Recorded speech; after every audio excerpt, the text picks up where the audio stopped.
Sarah Martinez walked into the corporate office building with her head held high, though her stomach churned with familiar anxiety.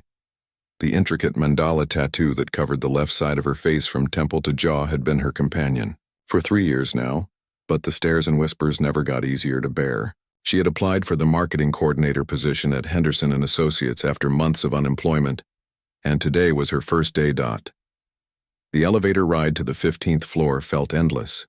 2 businessmen in expensive suits entered on the 3rd floor, took one look at her face and moved to the opposite corner. She heard one whisper to the other. What kind of company hires people like that? Sarah's hand instinctively moved toward her cheek, a gesture she had developed to cope with the constant scrutiny. The receptionist, a middle-aged woman with perfectly styled hair, looked up from her computer screen and barely concealed her shock. "You must be the new hire," she said, her tone suggesting she had already formed an opinion. "Mr. Henderson is expecting you in conference room B. Down the hall, last door on your right." The woman's eyes never left Sarah's tattoo, and she made no effort to hide her disapproval. Walking down the hallway, Sarah passed several offices where employees stopped their conversations to stare. She had grown accustomed to being a spectacle, but it still stung every time. The tattoo wasn't a reckless decision made in youth or a symbol of rebellion. It held deep personal meaning that most people never bothered to understand. The mandala represented her journey through the darkest period of her life, each intricate line and curve marking a step toward healing and self-acceptance. Conference room B was occupied by 5 people when she entered. Mr. Henderson, a stern-looking man, in his 60s, gestured for her to take the empty seat at the far end of the table. "This is Sarah Martinez, our new marketing coordinator," he announced to the group. The introductions were polite but cold. Linda from Human Resources barely made eye contact. James from the creative department seemed more interested in his phone than shaking her hand. Margaret from accounting looked like she had swallowed something unpleasant. "Sarah comes highly recommended," Mr. Henderson continued, though his tone suggested he was having second thoughts. "She has an impressive portfolio and excellent references from her previous positions." Sarah noticed how he emphasized previous positions, as if wondering why someone with her qualifications had been available for hire. The truth was that her job search had been brutal. Countless interviews had ended with polite rejections that never mentioned the obvious elephant in the room. The meeting progressed with discussions about upcoming campaigns and quarterly goals. Sarah contributed thoughtful ideas and demonstrated her knowledge of digital marketing trends, but she could feel the disconnect in the room. Every suggestion she made was met with lukewarm responses or subtle dismissals. When she proposed an innovative social media strategy that had proven successful at her last company, Margaret actually rolled her eyes and muttered something about unconventional approaches. During the coffee break, Sarah overheard a conversation that made her blood run cold. Linda and James were standing near the water cooler, not realizing she was in the nearby supply closet gathering materials. "I can't believe Henderson actually hired her," Linda said in a hushed tone. "What message does this send to our clients? We work with Fortune 500 companies, not some alternative lifestyle blog." James chuckled. "Maybe she's good at marketing to tattoo parlors and motorcycle shops. But can you imagine bringing her to the Morrison Industries presentation next week? Their CEO is old-school conservative. He'd probably cancel the contract on the spot." Sarah's hands trembled as she listened to them dissect her appearance and make assumptions about her capabilities based solely on her facial tattoo. The rest of the workday was a series of small humiliations and cold shoulders. In the elevator, a young intern actually took a photo of her with his phone, probably to share with friends as some kind of office freak show. During lunch in the company cafeteria, tables seemed to empty as she approached. The isolation was suffocating, reminiscent of her high school days when she had been the outsider for different reasons. Her desk was positioned in an open workspace area where she could feel eyes on her constantly.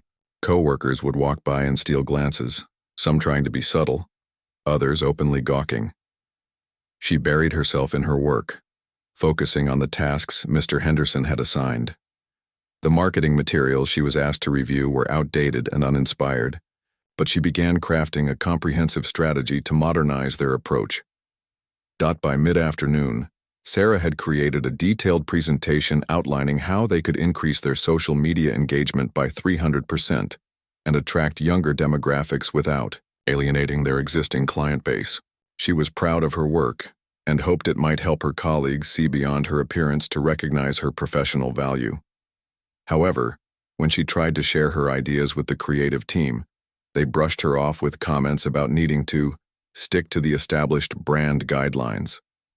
As the workday ended, Sarah gathered her belongings and prepared to leave.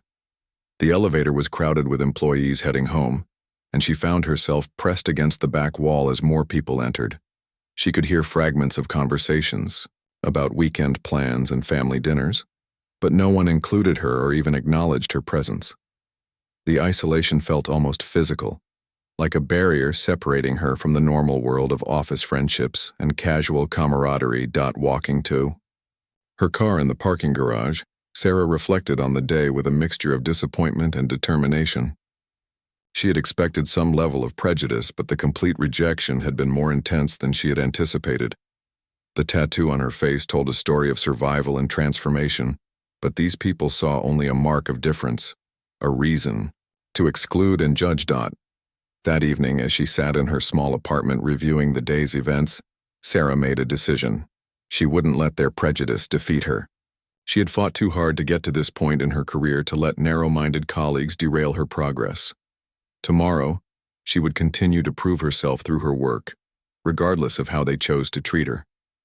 The mandala on her face had seen her through darker times than this, and it would guide her through this challenge as well. 3 weeks into her employment at Henderson & Associates, Sarah's situation had not improved.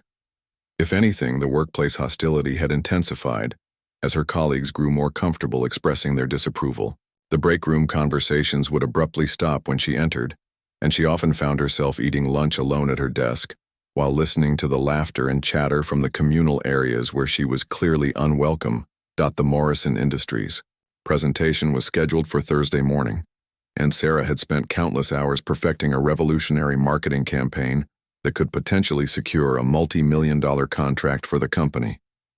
She had researched Morrison's history, analyzed their target demographics, and created a comprehensive strategy that addressed every aspect of their brand positioning. Despite her colleagues' skepticism, she believed this could be her chance to prove her worth and maybe finally gain some respect. However, on Wednesday afternoon, Mr. Henderson called her into his office with news that shattered her hopes. "Sarah, I've made the decision to have James present the Morrison campaign tomorrow," he said, avoiding direct eye contact. "This is a crucial client, and I think his presentation style might be more suitable for their corporate culture." The euphemism wasn't lost on her. He was essentially saying that her facial tattoo made her unsuitable to represent the company to important clients. "Sir, I've been working on this campaign for weeks," Sarah replied, trying to keep her voice steady. "I know every detail of the proposal, every statistical backing, every creative element. I've researched Morrison Industries more thoroughly than anyone else in the department." Her words were met with an uncomfortable silence as Mr. Henderson shuffled papers on his desk, clearly uncomfortable with the conversation. "I understand your disappointment, Sarah, but this decision is final," he said. "You can assist James with any technical questions he might have, but he'll be the primary presenter. We need to consider the client's comfort level, and frankly, your appearance might be distracting." The word distracting hit her like a physical blow. Her years of education, her proven track record, her innovative ideas, all reduced to being a distraction because of the art on her face. That evening, Sarah sat in her apartment staring at her reflection in the bathroom mirror. The mandala tattoo stared back at her, each intricate line telling the story of her survival. She had gotten the tattoo after emerging from the darkest period of her life, when she had battled severe depression following her father's death in military service. The mandala represented her journey from brokenness to wholeness, from despair to hope. It was sacred to her, a permanent reminder of her strength and resilience. She remembered the day she had decided to get the facial tattoo. Most people chose hidden locations for their meaningful body art, but Sarah had wanted her transformation to be visible. She wanted the world to see that she had overcome her struggles and emerged stronger. The tattoo artist, an elderly woman named Rosa who specialized in spiritual designs, had warned her about the potential consequences. "People will judge you," Rosa had said. "They won't understand what this means to you. Are you prepared for that?" Sarah had been so naive then, believing that her professional competence would speak louder than people's prejudices. She had thought that in a modern, progressive workplace, her skills would matter more than her appearance. The last 3 weeks had been a harsh awakening to the reality of corporate discrimination and social bias. The next morning, she watched from her desk as James fumbled through her presentation to the Morrison Industries executives. He mispronounced key terms, confused statistical data, and completely missed the innovative elements that made the campaign unique. Sarah cringed as he stumbled over concepts she could have explained eloquently. The Morrison team looked increasingly unimpressed, and she could see the potential contract slipping away due to James's inadequate preparation and understanding of the material. During the lunch break, she overheard Mr. Henderson on a phone call with what sounded like Morrison's CEO. "I understand your concerns," he was saying. "Perhaps we need to reconsider our approach. Yes, I agree that the presentation lacked the innovation and insight we had promised." Sarah felt a mixture of vindication and frustration. Her campaign could have secured this contract, but she had been denied the opportunity because of superficial prejudices. The afternoon brought more of the same treatment she had endured for weeks. Margaret from accounting made a snide comment about unprofessional appearance standards during a team meeting. Linda from HR suggested that Sarah might be happier in a more creative environment, where her alternative lifestyle would be better appreciated. The constant microaggressions and outright discrimination were taking their toll on her mental health and professional confidence. After work, Sarah decided to visit the coffee shop where she used to meet with her mentor, Dr. Patricia Williams, a retired psychology professor who had helped her through her darkest days. Dr. Williams was in her 70s, with kind eyes and a gentle manner that had always made Sarah feel understood and valued.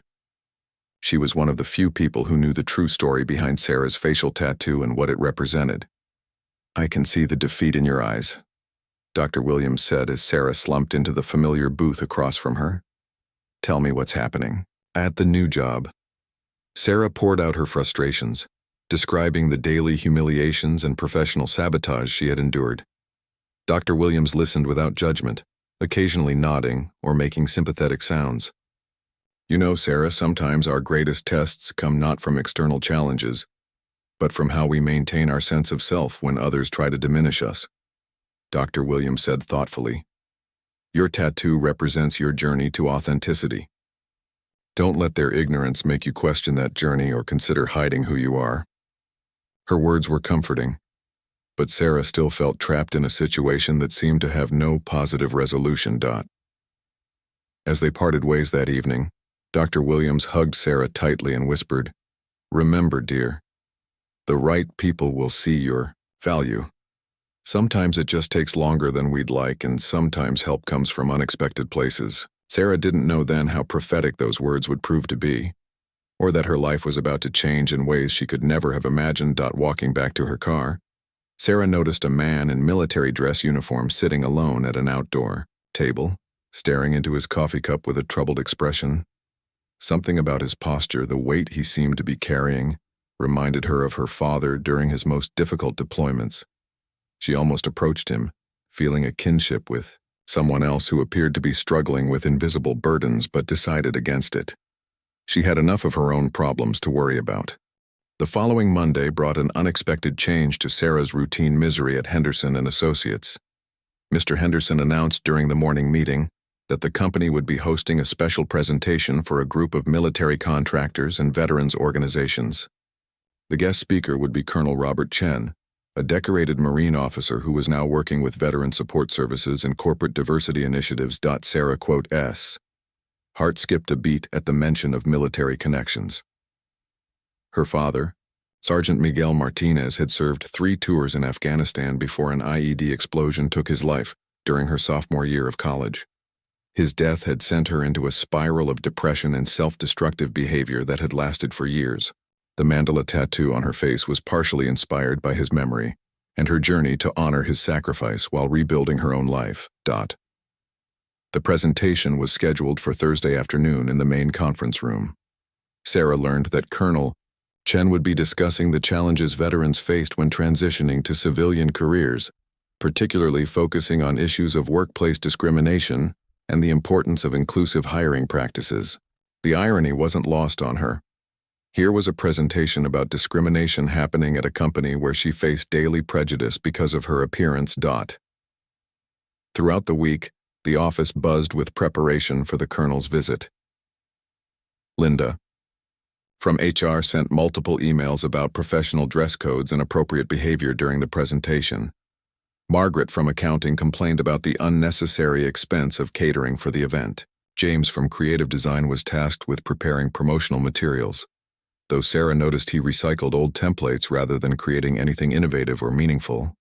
On Wednesday afternoon, Sarah was in the supply room gathering materials for a client proposal when she overheard a particularly cruel conversation between several coworkers. "I hope Henderson has the sense to keep the tattooed freak away from the Colonel's presentation," someone said. "Can you imagine what this war hero would think if he saw her? Military people are all about discipline and proper appearance. She'd probably offend him." Another voice chimed in. "Maybe we should suggest she takes a sick day on Thursday. It would be better for everyone involved." Sarah's hands shook as she listened to them casually discussing her exclusion from a professional event. The casual cruelty of their words cut deep, especially knowing that her own father had been one of those military heroes they claimed to respect. She decided she wouldn't be intimidated into hiding. If Colonel Chen was truly advocating for workplace inclusion, then her presence at the presentation would be entirely appropriate. She spent Wednesday evening researching the Colonel's background and was impressed by his record of service and his advocacy work for veteran rights and social justice initiatives. Thursday morning arrived with the usual hostile atmosphere toward Sarah, but there was an additional tension in the air as employees prepared for the Colonel's visit. She dressed more formally than usual, choosing a professional blazer and ensuring her appearance was impeccable, aside from the mandala tattoo that she refused to hide or minimize with makeup. Colonel Chen arrived at exactly 2 p.m., accompanied by 2 other military officials and a representative from the Department of Veterans Affairs. Sarah watched from her desk as Mr. Henderson and the senior staff greeted their guests with excessive enthusiasm and deference. The Colonel was an imposing figure, tall, distinguished, with graying hair and sharp, intelligent eyes that seemed to take in everything around him. The presentation began with introductions and corporate pleasantries. Sarah had positioned herself in the back of the conference room, hoping to remain inconspicuous while still attending the event. She noticed how several colleagues kept glancing in her direction with expressions of disapproval, clearly wishing she had stayed away. Colonel Chen's presentation was powerful and moving. He spoke about the challenges that veterans faced when seeking employment, the prejudice they often encountered due to PTSD or physical disabilities, and the importance of looking beyond superficial characteristics to recognize true value and capability. His words resonated deeply with Sarah, though she suspected her colleagues were missing the parallels to her own situation. "Discrimination in the workplace takes many forms," the Colonel said, his voice carrying the authority of someone who had seen real hardship. "Sometimes it's obvious and direct. Other times it's subtle. Exclusion from meetings, dismissal of ideas, social isolation. But in every case, it represents a failure to recognize the full potential of human beings who have something valuable to contribute." During the question and answer session, Margaret from accounting raised her hand and asked, "Colonel, how should companies handle employees whose appearance might be challenging for clients to accept? We have to think about our professional image and client comfort levels." Sarah felt her cheeks burn with embarrassment and anger. The question was clearly directed at her situation, thinly veiled as a general inquiry. Colonel Chen's response was measured but firm. "In my experience, anyone who judges capability based on appearance alone is someone whose opinion carries little weight. The military has taught me to value substance over superficiality, Some of the most heroic and capable people I've served, with had scars, tattoos, or other markings that told stories of courage and survival. After the formal presentation, there was a networking reception with refreshments. Sarah debated whether to attend or simply return to her desk to avoid further, uncomfortable interactions. As she stood in the hallway trying to decide, she noticed Colonel Chen speaking quietly with one of his aides near the elevator.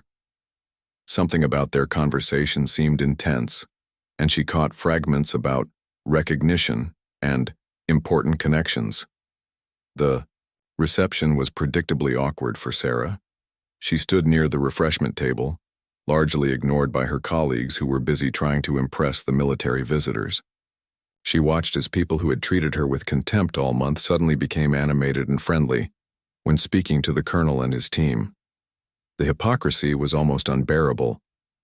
As the event was winding down, Sarah decided to leave early, to avoid any potential confrontations or embarrassing situations. She gathered her things and was heading toward the exit when she heard a voice call out, "Excuse me, miss." She turned to see Colonel Chen approaching her with a serious expression that made her stomach clench with anxiety. "I'm sorry to bother you," he said, his eyes studying her face with an intensity that made her uncomfortable.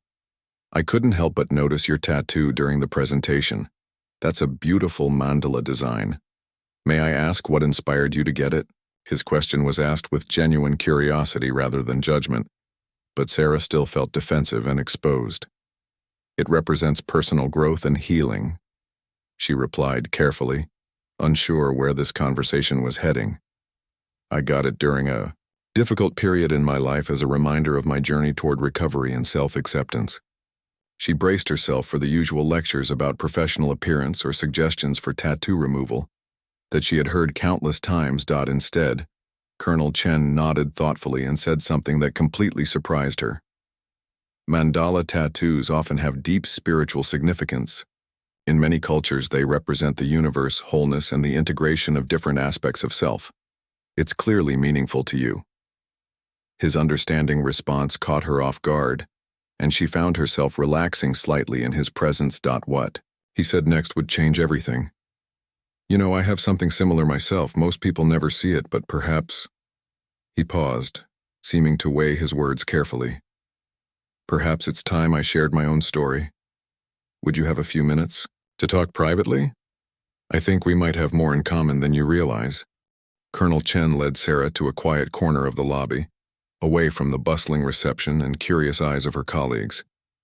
His demeanor had shifted from the formal military bearing he had displayed during the presentation to something more personal and vulnerable. Sarah found herself intrigued and slightly nervous about what he was about to reveal. "What I'm about to show you," the colonel said quietly, "I've only shared with a handful of people outside my immediate family, but seeing your courage in wearing your story so openly, I feel compelled to share mine." He glanced around to ensure they had privacy, then began rolling up the sleeve of his dress uniform shirt. As the fabric moved up his arm, Sarah gasped. There, covering his entire forearm from wrist to elbow, was an intricate tattoo that took her breath away. It wasn't the typical military eagle or patriotic symbol she might have expected. Instead, it was a complex design that combined Native American spiritual symbols with military insignia, Celtic knots, and what appeared to be coordinates or dates woven throughout the artwork. "This represents my journey through hell and back," Colonel Chen said softly, his fingers tracing some of the lines in the tattoo. "Every element tells part of my story. The coordinates here," he pointed to small numbers integrated into the design, "mark the location where my unit was ambushed in Iraq. 12 good Marines didn't make it home that day. I carried guilt about their deaths for years." Sarah stared at the beautiful and meaningful artwork covering his arm. The craftsmanship was extraordinary, clearly the work of a master artist who understood the spiritual and emotional weight of what they were creating. But more than its beauty, she was struck by the colonel's willingness to share something so deeply personal with a stranger. "The Celtic knots represent my Irish heritage and my connection to family traditions," he continued. "My grandmother always told me that we carry the strength of our ancestors with us. After the ambush, when I was struggling with survivor's guilt and PTSD, Those words saved my life. The Native American elements honor the spiritual guidance I received from a Lakota medicine man who helped me find peace with what happened. It's incredible, Sarah whispered, understanding now why he had approached her. How long have you had it? She found herself feeling a kinship with this distinguished military officer that she hadn't expected.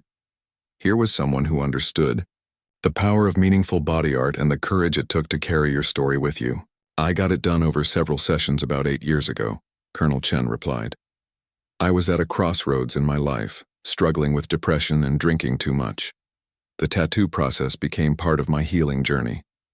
Each session with the artist was like therapy, talking through my experiences and emotions while the ink told my story permanently on my skin. He rolled his sleeve back down, but not before Sarah noticed additional artwork extending further up his arm. I keep it covered in professional settings because, sadly, even in today's military, there are still those who judge based on appearance rather than character or capability. It's one of the reasons I've become so passionate about addressing workplace discrimination and changing outdated attitudes. Sarah felt a flood of emotions, relief at finding someone who understood her situation, anger at the injustice they both faced, and hope that maybe her struggles weren't in vain. My colleagues have no idea what my tattoo really means, she said. They see it as unprofessional or inappropriate, but they never bother to ask about its significance. Tell me about it, Colonel Chen said gently. If you're comfortable sharing, I'd like to understand your story. His request felt like an invitation rather than an interrogation, and Sarah found herself opening up in a way she rarely did with anyone. She told him about her father's military service and death, about the depression that had nearly destroyed her, about the long journey toward healing and self-acceptance that the mandala represented. She explained how each element of the design corresponded to a step in her recovery, how the process of getting the tattoo had been both physically painful and spiritually transformative. Your father would be proud of your strength, Colonel Chen said when she finished. What you've overcome, what you've accomplished professionally despite the obstacles, that takes real courage. Sergeant Martinez raised a warrior daughter. His words brought tears to Sarah's eyes, and she felt a connection to her father's memory through this stranger who understood both military service and personal struggle. The irony, Colonel Chen continued, is that your colleague's prejudice says everything about their character and nothing about yours. In the military, we learn to judge people by their actions under pressure, not by their appearance. The fact that you continue to excel professionally while facing daily discrimination shows remarkable resilience. As they talked, Sarah noticed that other reception attendees were beginning to leave. Through the lobby windows, she could see her colleagues gathering their things and preparing to return to work. Soon, she would have to face them again, knowing that nothing had really changed in her immediate situation. I have a proposition for you, Colonel Chen said, seeming to read her thoughts. I'm developing a new initiative focused on corporate diversity and inclusion, specifically addressing appearance-based discrimination in professional settings. I could use someone with your experience and perspective as a consultant and program developer. Sarah's heart raced at the unexpected opportunity. You mean working with your organization instead of staying here? The possibility seemed too good to be true, like a lifeline thrown to someone drowning in workplace hostility. It would be a significant position, he explained. You'd be developing training programs, creating educational materials, and working directly with companies to change their hiring and retention practices. Your marketing background, combined with your personal experience, would make you invaluable in reaching organizations that need to evolve their thinking. Before Sarah could respond, they were interrupted by Mr. Henderson approaching with Linda from HR and several other senior staff members. Colonel Chen, I hope you've enjoyed your time with us today, Henderson said with forced enthusiasm. Sarah, shouldn't you be getting back to your desk? I'm sure the colonel has other matters to attend to. The dismissive tone and obvious attempt to separate them didn't go unnoticed by Colonel Chen. Sarah watched his expression shift subtly, his military training allowing him to assess the dynamics at play. Actually, Mr. Henderson, Sarah and I were discussing some very important matters related to my diversity initiatives. Her insights have been quite valuable. Linda's eyes widened in surprise. Sarah was providing insights? About what exactly? Her tone suggested disbelief that Sarah could have anything meaningful to contribute to a conversation with such a distinguished visitor.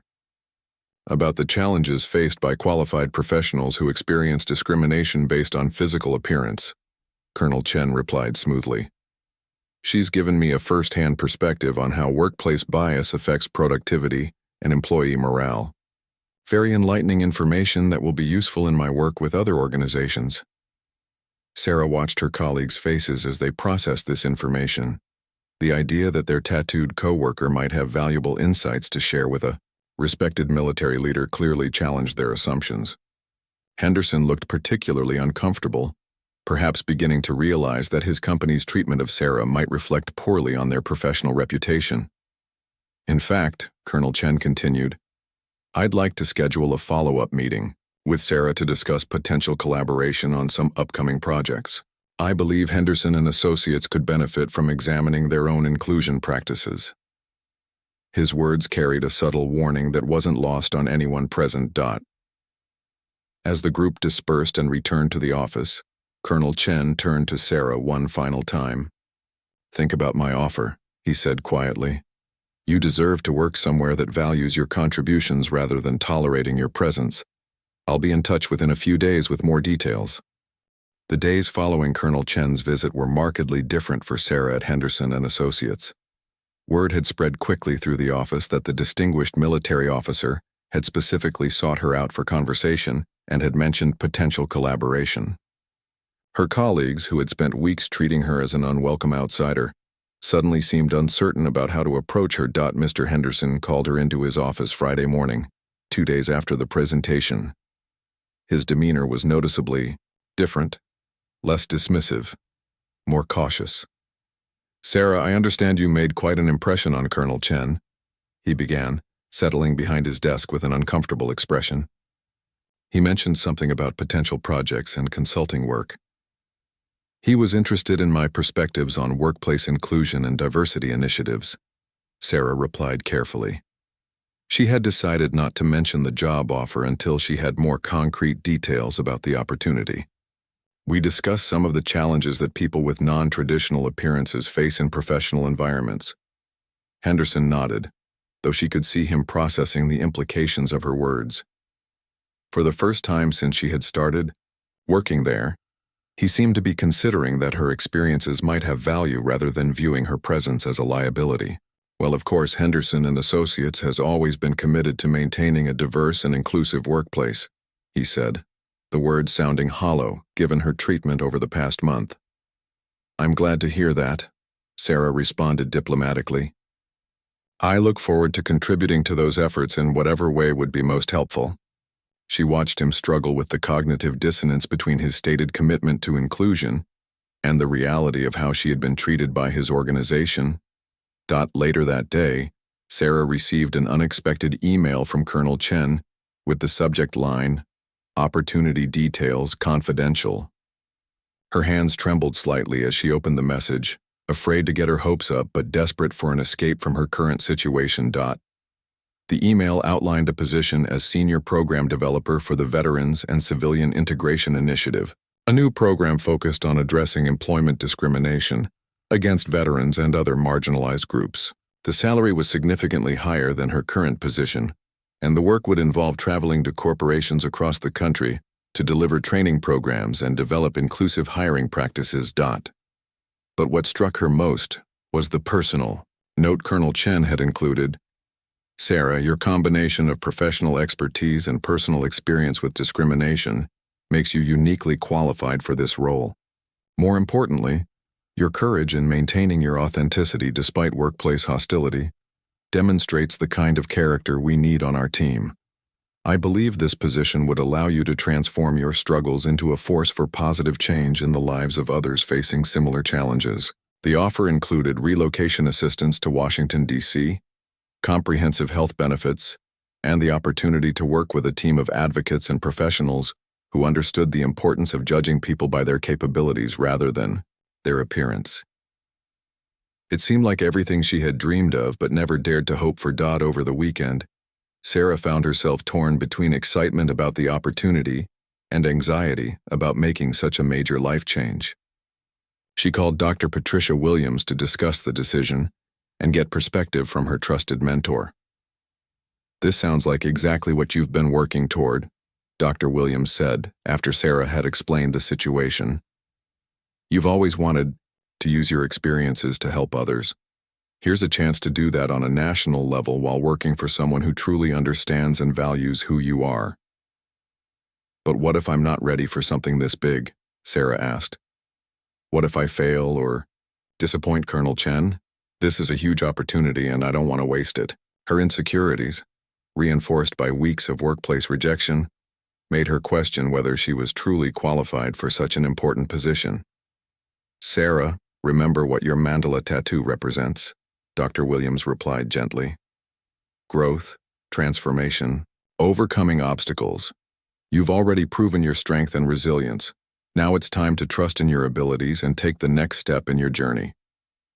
Monday morning brought another surprise. Linda from HR approached Sarah's desk with what appeared to be a formal document. "Sarah, Mr. Henderson has asked me to discuss some policy revisions with you," she said, her tone more respectful than it had been in weeks. "We're updating our employee handbook to include stronger language about workplace inclusion and respect for individual differences." Sarah suspected that Colonel Chen's pointed comments about examining their inclusion practices had prompted this sudden policy review. The irony wasn't lost on her that it had taken external pressure from a respected military leader to generate any concern for her treatment, but she was pleased to see that some positive change might come from her difficult experience. "That sounds like a positive development," Sarah replied diplomatically. "I'd be happy to provide input if you think my perspective would be helpful." Linda actually seemed to consider the offer seriously, a marked change from her previous dismissive attitude toward anything Sarah might contribute. Tuesday afternoon, Sarah made her decision. She called Colonel Chen to accept the position offer, feeling a mixture of excitement and relief as she committed to the new direction her life would take. They discussed start dates, relocation logistics, and the training she would receive to prepare for her new responsibilities. "I want you to know," Colonel Chen said during their conversation, "that your willingness to share your story with me has already begun making a difference. I've incorporated elements of our discussion into presentations I'm giving to other organizations. Your experience is helping to open minds and change attitudes." Wednesday morning, Sarah submitted her resignation letter to Mr. Henderson. His reaction was telling. Instead of the relief she had expected him to feel, he seemed genuinely concerned about losing her. "Sarah, I hope our conversation on Friday didn't give you the impression that your contributions aren't valued here," he said awkwardly. "Mr. Henderson, I've accepted a position that aligns more closely with my career goals and personal values," she replied professionally. "I appreciate the opportunity to work here and wish Henderson and Associates success with their diversity and inclusion initiatives." As word of her resignation spread through the office, Sarah was surprised by the varied reactions from her colleagues. Some seemed relieved that the uncomfortable situation of her presence would be resolved.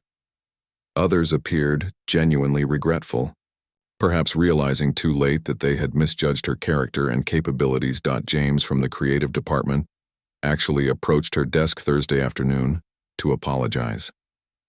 "I want you to know that I realize I didn't give you a fair chance," he said uncomfortably. "Your ideas for the Morrison campaign were really innovative. I shouldn't have dismissed them just because I made assumptions based on your appearance." Margaret from accounting made a similar overture, admitting that she had let her personal biases affect her professional judgment. "I've been thinking about what Colonel Chen said about judging people by their actions rather than their appearance," she said. "I realize I failed that test completely with you." These apologies, while appreciated, came too late to change Sarah's decision or repair the damage that had been done to her confidence and sense of belonging. However, they did give her hope that her experience might have planted seeds of awareness that could benefit future employees who didn't fit the traditional corporate mold. On her final day at Henderson and Associates, Sarah received an unexpected visitor. Colonel Chen appeared at the office reception area, requesting to speak with Mr. Henderson and the senior staff. Sarah watched from her desk as he was escorted to the main conference room, the same room where he had given his presentation about workplace discrimination just 2 weeks earlier. Through the glass walls of the conference room, she could see an intense discussion taking place. Colonel Chen appeared to be showing the assembled group something on his tablet, gesturing emphatically as he spoke. The expressions on her colleagues' faces ranged from uncomfortable to shocked as the conversation progressed. After about 30 minutes, the meeting concluded, and Colonel Chen emerged from the conference room with Mr. Henderson and Linda from HR. They walked directly to Sarah's desk, where Henderson looked distinctly uncomfortable, and Linda appeared to have been crying. "Sarah," Colonel Chen said with a slight smile, "I wanted to stop by on your last day to officially welcome you to our team. But I also wanted to share something with your soon-to-be former colleagues that I think they'll find enlightening." He pulled out his tablet and showed them a video that had been recorded during his presentation the previous week. "This is footage from the networking reception," he explained. "I had my aide recording various interactions for training purposes. What we captured was quite revealing about the workplace culture here at Henderson and Associates." Sarah watched as her colleagues viewed scenes of themselves making disparaging comments about her appearance, discussing ways to exclude her from client meetings, and generally treating her as an unwelcome presence. The video also showed their dramatically different behavior when interacting with Colonel Chen and his team, suddenly respectful, inclusive, and professional.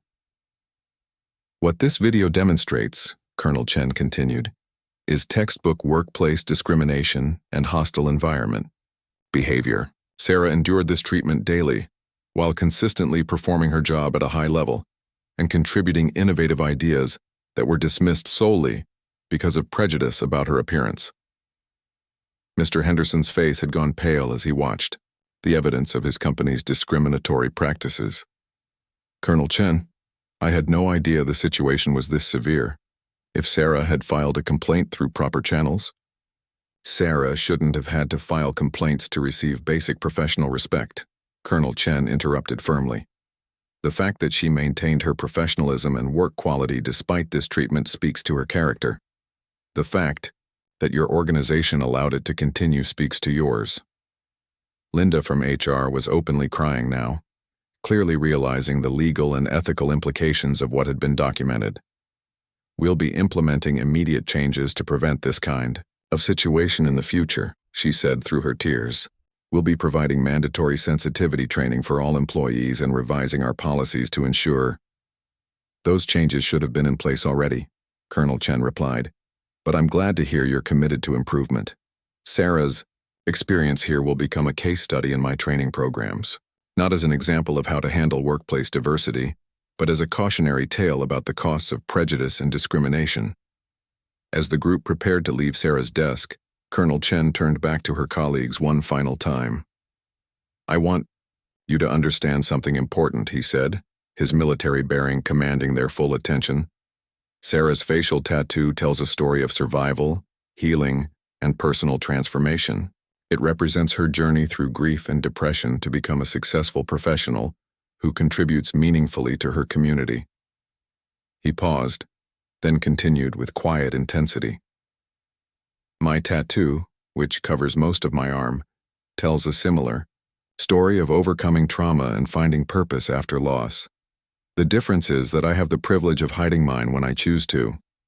Sarah has faced your judgment every single day while still performing her job excellently and treating all of you with more respect than you showed her."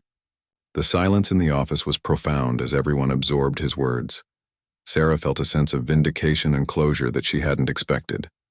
For weeks, she had endured their prejudice while questioning her own worth and wondering if she was being too sensitive or expecting too much acceptance. "Sarah," Colonel Chen said, turning to her with a warm smile, "your new team is excited to welcome someone with your combination of professional expertise and personal courage. We believe your unique perspective will help us reach organizations and individuals who need to hear your message." As Sarah packed her personal belongings and prepared to leave Henderson and Associates for the final time, she reflected on the unexpected turn her life had taken. What had begun as a nightmare of workplace discrimination had transformed into an opportunity to advocate for others facing similar challenges. Her final act before leaving was to place a small framed photo on her former desk, A picture of her father in his military dress uniform, taken shortly before his deployment to Afghanistan. Attached to it was a note that read, "For anyone who comes after me who doesn't fit the traditional mold, your story matters, your contributions have value, and there are people who will recognize your worth. Don't let anyone convince you to hide who you are." 6 months later, Sarah stood before a packed auditorium at the National Conference on Workplace Inclusion, delivering the keynote address to an audience of corporate executives, HR professionals, and diversity advocates.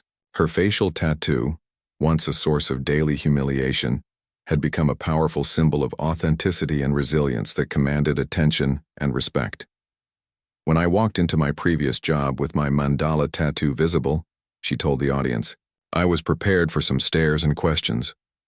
What I wasn't prepared for was the systematic exclusion, the casual cruelty, and the daily reminders that my colleagues saw me as less than human because of a personal choice that had profound meaning to me."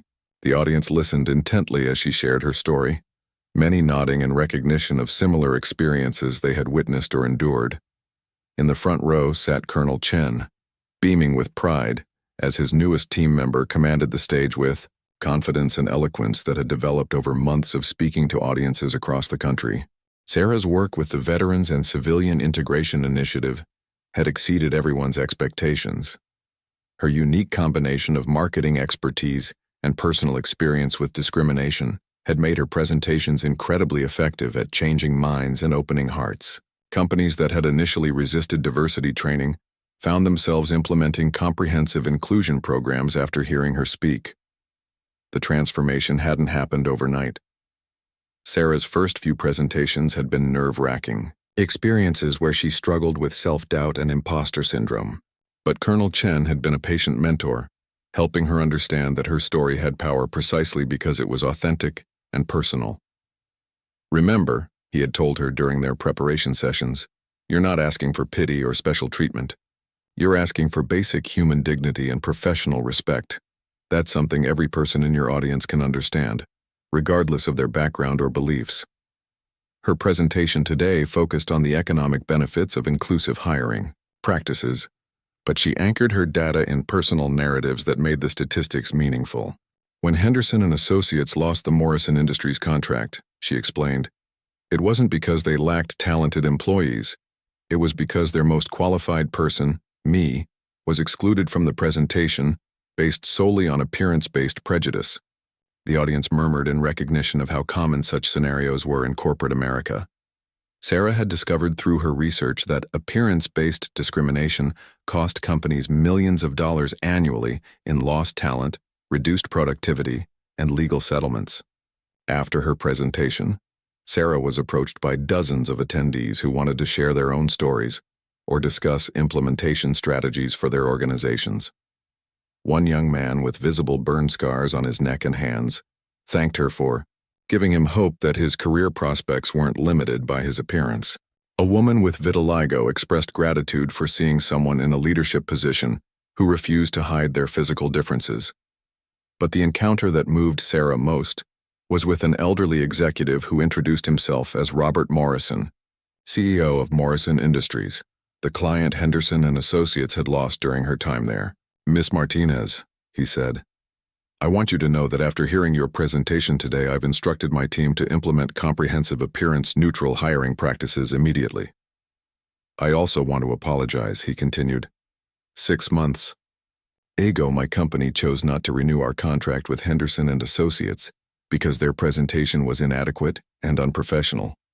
If I had known then that they had excluded their most qualified person from that meeting because of prejudice, I would have terminated our relationship with them immediately. Sarah was stunned to learn that the Morrison contract had indeed been lost, just as she had predicted when watching James stumble through her presentation materials. The irony was bitter. The very prejudice that had excluded her from the meeting had ultimately cost Henderson and Associates the client they were trying to impress. During the networking reception following her presentation, Colonel Chen approached her with a special guest. "Sarah, I'd like you to meet General Patricia Williams," he said with a smile. Sarah's eyes widened in recognition. This was her mentor, Dr. Williams' daughter, whom she had heard about but never met. "My mother has told me so much about you," General Williams said warmly. "She's incredibly proud of what you've accomplished. She wanted me to give you this." She handed Sarah a small wrapped package that contained a silver pendant in the shape of a mandala, identical to the one tattooed on her face. The note attached read, "And dear Sarah, this pendant belonged to your father. He carried it with him during his deployments because the mandala symbol reminded him of the interconnectedness of all things and the strength we draw from each other. I thought it was time for it to come home to you. With all my love and admiration, Dr. Patricia Williams." Sarah's eyes filled with tears as she held the pendant. She had never known that her father carried a mandala symbol with him, had never realized that her choice of tattoo design had connected her to his memory in such a profound way. The synchronicity felt like a message from beyond, confirmation that she was on the right path. Over the following hours, Sarah received offers from 3 major corporations wanting to hire her as a full-time diversity consultant, 2 publishers interested in her writing a book about workplace inclusion, and an invitation to testify before a congressional committee studying employment discrimination. As the conference concluded, Colonel Chen and Sarah sat in the hotel lobby reflecting on how far she had come in just 6 months. "You know," he said thoughtfully, "when I first saw you at Henderson and Associates, I recognized something in you that reminded me of myself during my darkest period after the ambush. It was the look of someone who had survived something terrible, but was still fighting to maintain their dignity and purpose." "I never imagined that conversation would lead to all this," Sarah replied, gesturing toward the conference materials and business cards she had collected throughout the day. "6 months ago, I was afraid to speak up in team meetings. Today, I addressed 1,000 people and felt completely confident doing it." "That confidence was always there," Colonel Chen said. "It was just buried under layers of other people's prejudice and your own self-doubt. All I did was help you remember who you really are and what you're capable of achieving." As Sarah prepared to return to her hotel room, she received a text message that made her smile. It was from James, her former colleague at Henderson and Associates. "Watched your presentation online today. You were incredible. I wanted you to know that Henderson and Associates has implemented a comprehensive inclusion program, and your photo is prominently displayed in our Diversity Hall of Fame as an example of the talent we failed to recognize. Thank you for being brave enough to be yourself." Looking in the bathroom mirror as she prepared for bed, Sarah traced the lines of her mandala tattoo with her fingertip. Each intricate curve still held the same meaning it had when she first got it: survival, transformation, wholeness. But now it represented something more: the power of authenticity to inspire change in others, and the importance of refusing to hide your truth even when the world seems determined to reject it. The mandala had taught her that everything in life is connected, that pain can become purpose, and that sometimes the very thing that makes you different is exactly what the world needs to see. Tomorrow she would continue her mission of helping organizations recognize that true diversity means embracing not just different backgrounds and experiences, but different ways of expressing identity and carrying personal history. Her father's pendant lay on the nightstand beside her bed, catching the light from the city outside her window. Somewhere, she knew he was proud of the woman she had become and the battles she was fighting in his honor. The mandala on her face would continue to tell her story, and through her story, help others find the courage to tell theirs.